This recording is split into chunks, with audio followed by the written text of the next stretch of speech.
Les gars, il y a une différence entre vous et nous. C'est que vous allez nous tromper avec le style de meuf que vous avez jamais voulu qu'on soit. Alors que nous, quand on vous trompe vraiment avec le style de mec qu'on a toujours rêvé que vous soyez. Si tu l'aimes, laisse-le partir. S'il revient, c'est que quelqu'un d'autre l'a laissé partir. Ça veut dire que personne veut de cette merde.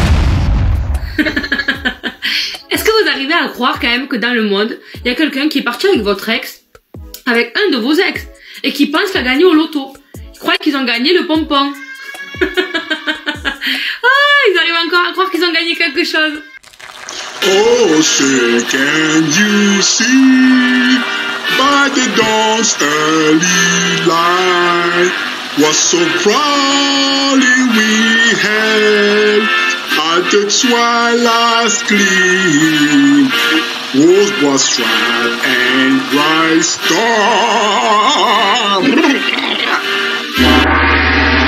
Are you not entertained? This is why you're here, right? Let's go. Aujourd'hui, la famille, on va parler du phénomène de ghosting. Sans plus tarder, regardons la vidéo. Il y a quelques jours de ça, j'ai daté une personne de sexe masculin.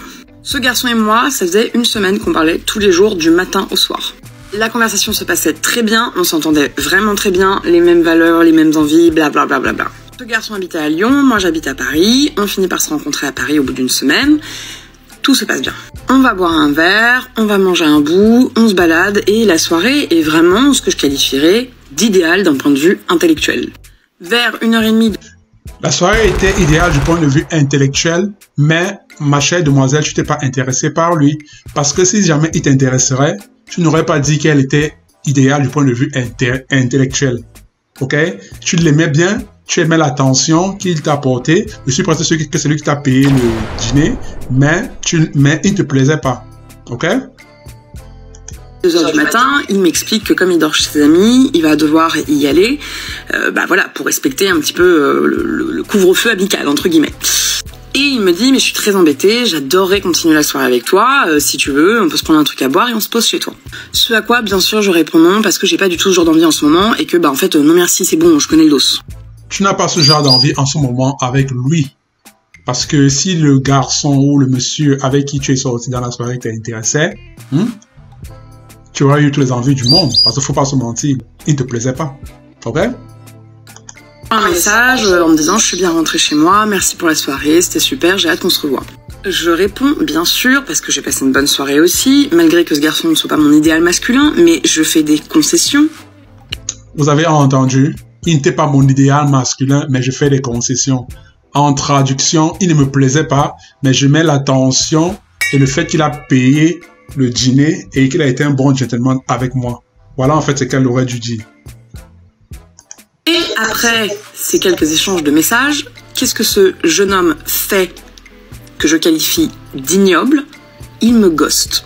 Il me ghoste. Donc moi, forcément, dans cette histoire, je me pose la question. Je me dis, si j'avais couché avec lui, est-ce qu'il m'aurait ghosté? Non. Ok. Déjà, je suis pas d'accord avec elle. Qu'est-ce qu'elle dit? Elle dit que ce que le garçon a fait est ignoble. C'est pas ignoble. Déjà, il a voyagé. Il est parti de Lyon à Paris pour venir te voir. C'est pas combien le billet de train coûte entre les deux villes. Ou bien s'il a conduit, combien il a dû mettre comme carburant dans sa voiture. Mais c'est déjà énorme. En plus, il a dû se payer une chambre d'hôtel quelque part. Il a payé au moins 300 € juste pour te voir. Donc, ce n'est pas ignoble. Parce que quand il venait, dans son idée, c'était qu'il y avait un bon feeling et que tu voulais pas de lui. Qu'est-ce qu'il a encore rien à foutre avec toi? Il n'a plus rien à foutre avec toi. Il a voyagé, il s'est payé l'hôtel, il a payé le restaurant. Il espérait que, avec le feeling qu'il sentait, il aurait pu coucher avec toi. Mais il n'a pas pu. Alors, qu'est-ce qu'il a encore à foutre avec toi? Mesdemoiselles et mesdames, laissez-moi vous dire une chose. Nous, les hommes, pour être sincères avec vous, on n'en a rien à foutre de vous. Ce qui nous intéresse, c'est coucher avec vous. Je vais être misogyne, je vais être sexiste et tout ce que vous voulez, mais c'est la vérité. Je suis en train de vous dire comment nous, les hommes, on pense. S'il n'y avait pas cette affaire-là, que vous avez entre les jambes, qu'on cherche là, je vous garantis qu'on ne serait pas intéressé par vous. Ok? Il t'a ghosté parce que il s'est rendu compte que malgré tous les efforts qu'il a fait, il n'aurait pas atteint le but qu'il voulait. En couchant pas avec lui, il me ghoste, alors qu'on a passé une très bonne soirée. Est-ce que vous vous rendez compte à quel point cette manière de faire est inhumaine. Et donc je me pose une question, parce que c'est pas la première fois que ça m'arrive, mes copines ça leur est arrivé un bon nombre de fois aussi. Et moi, pour le coup, si quelqu'un ne me plaît pas finalement, ou pour toute autre raison, je prends le parti de dire à la personne, écoute, finalement, ça ne va pas le faire pour telle ou telle raison. Parce que pour les hommes habitués à ce genre de manière, je vais vous apprendre une notion assez simple qui s'appelle le respect. Donc je me demande une question vraiment simple. Est-ce que vous êtes dénué de toute forme d'humanité ? Est-ce que vous n'en avez absolument rien à foutre de ce que vous semez dans l'esprit des gens ? Et à un moment, il faudrait arrêter. En fait, on a tellement été déçus, tu vois un peu, déçus. Et puis aussi, voilà. Ça c'est la parité homme-femme. Qu'est-ce que tu entends par parité homme-femme? C'est les femmes qui ont commencé cette tendance de ghoster.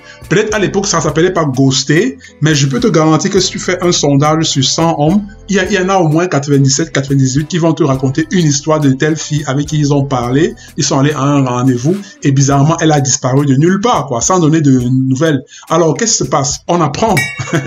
On apprend, ok, voilà ce que les femmes nous font, qui nous font mal. On va le faire de même. Donc le ghosting, je pense, a toujours existé. Peut-être ce terme n'était pas encore inventé, mais c'est les femmes qui le faisaient pour la plupart. Et à l'époque, on était toujours dans cette perspective-là, dans cette narrative que l'homme doit être le gentleman, il ne doit pas faire des choses de manière lâche. Mais comme on est tellement déjà habitué à voir des choses lâches venant des femmes, on se dit, ah, elles veulent la parité, elles veulent l'égalité, donnons-leur ce qu'elles veulent. Donc voilà, ok? De banaliser ce truc de ghoster les gens. On est des grandes personnes, on peut se dire les choses, on peut se dire, voilà, je n'ai pas envie de te revoir pour telle ou telle raison, mais par pitié, respectons-nous. Et c'est utopiste de croire que le ghosting ne laisse pas de traces.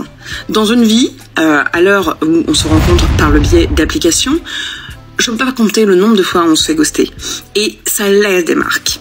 Ça laisse des blessures parce que petit à petit, l'une attachée à l'autre, ça laisse des plaies. Ce n'est pas anodin. Arrêtez de faire ça. Soyez des grandes personnes. Je vais vous dire ce que je pense et comment j'interprète son attitude. En fait, le monsieur, ok, ou le jeune homme ne lui plaisait pas assez à elle. Mais pour une raison ou bien pour une autre, elle a aimé l'attention, les compliments, le fait qu'il ait voyagé pour venir la voir. Alors, elle est fâchée parce que le monsieur a osé la ghoster alors qu'il ne lui plaisait pas assez. Mais il a le culot de me ghoster. Parce qu'en fait, qu'est-ce qui allait se passer si le garçon ne la ghostait pas? Et étant donné qu'il ne lui plaisait pas à elle, éventuellement, elle allait répondre de moins en moins à ses messages et elle allait le ghoster. Donc, elle est fâchée parce que lui l'a ghosté avant qu'elle ne le ghoste. En fait, c'est pour ça qu'elle est fâchée. Parce que les femmes n'aiment pas qu'on le fasse ce qu'elles nous font. Elles n'aiment pas ça. Elles n'aiment pas qu'on retourne le miroir et puis qu'on leur montre ce qu'elles sont. Elles sont comme Médusa. Vous connaissez Médusa. Donc, voilà. En fait, c'est pour ça qu'elle est fâchée. Elle est fâchée parce que le jeune homme l'a ghosté avant qu'elle ne la ghoste. Voilà. OK? Voilà. Ce sera tout pour aujourd'hui, la famille, les amis. J'espère que la vidéo vous a plu. Si jamais elle vous a plu, abonnez-vous à ma chaîne YouTube. Partagez-la avec votre famille, vos amis et on se voit à la prochaine vidéo.